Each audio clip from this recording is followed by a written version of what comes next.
اعوذ باللہ من الشیطان الرجیم بسم اللہ الرحمن الرحیم۔ اللہ نے قرآن میں ارشاد فرمایا ہے کہ اللہ کے سوا جن کو یہ پکارتے ہیں ان کو گالی نہ دو، ایسا نہ ہو کہ وہ لا علمی میں حد سے بڑھ جائیں اور اللہ کو گالیاں دیں۔ امام علی علیہ الصلوۃ والسلام فرماتے ہیں کہ اچھا بولو تاکہ اچھا سنو۔ اگر آپ شیعوں کے 12ویں غائب اور زمانے کے امام کی شان میں گستاخی کریں گے تو وہ بھی آپ کے بزرگوں کی شان میں گستاخی کریں گے، لہٰذا اللہ پاک سے توبہ کریں، امام مہدی علیہ الصلوۃ والسلام کی ذات سے معافی مانگیں اور ان لوگوں سے بھی معافی مانگیں جن کے 12ویں غائب کی آپ نے توہین کی ہے۔ غیر شیعہ کے پہلے خلیفہ ابو بکر نے عروہ کو ایسی کون سی شرمناک بات کہی جو میں بیان تو نہیں کر سکتا لیکن غیر شیعہ کتب سے دکھا سکتا ہوں۔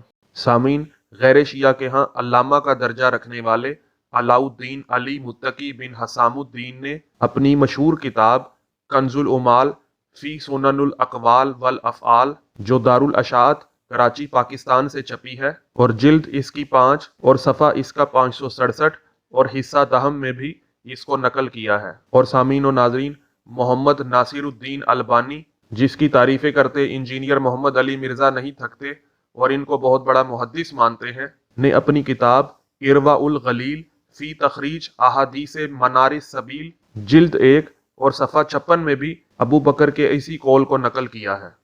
جی سامعین، آپ نے ملاحظہ کیا، جو شخص اللہ کے حکم کے باوجود کسی کے جھوٹے خدا کی توہین کرے وہ اللہ کا نافرمان ہے، اور یہ تو دنیا کا ہر انسان جانتا ہے کہ کسی کا نائب، کسی کا خلیفہ، کسی کا جانشین، کسی کا وارث وہی ہوتا ہے جو اس کا فرما بردار ہو، جو اس کی بات مانتا ہو، وہ نہیں ہوتا جو اس کا نافرمان ہو۔ یہی وجہ ہے کہ ہم ابو بکر کو نبی معظم صلی اللہ علیہ وآلہ وسلم کا پہلا تو کیا خلیفہ ہی نہیں مانتے، کیونکہ نہ تو ابو بکر کو اللہ نے خلیفہ بنایا ہے اور نہ اللہ کے رسول نے خلیفہ بنایا ہے۔ 6 پارے کی پہلی آیت میں اللہ ارشاد فرما رہا ہے کہ اللہ گالم گلوچ کرنے والوں کو، سب و شتم کرنے والوں کو پسند نہیں کرتا سوائے اس کے کہ جس پر ظلم ہوا ہو۔ تو جس کو اللہ پسند نہیں کرتا، جس کو اللہ اپنا محبوب نہیں رکھتا، اسے اپنا خلیفہ کیسے بنا سکتا ہے؟ کیا آپ نے دنیا میں کوئی ایسا بادشاہ دیکھا ہے جس نے اپنے غیر محبوب انسان کو اپنا خلیفہ بنایا ہو، اپنا جانشین بنایا ہو، اپنا نائب بنایا ہو؟ سوچنے والوں کے لیے اس میں نشانیاں ہیں۔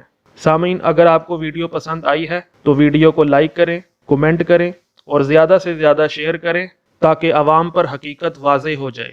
السلام علیکم ورحمۃ اللہ وبرکاتہ۔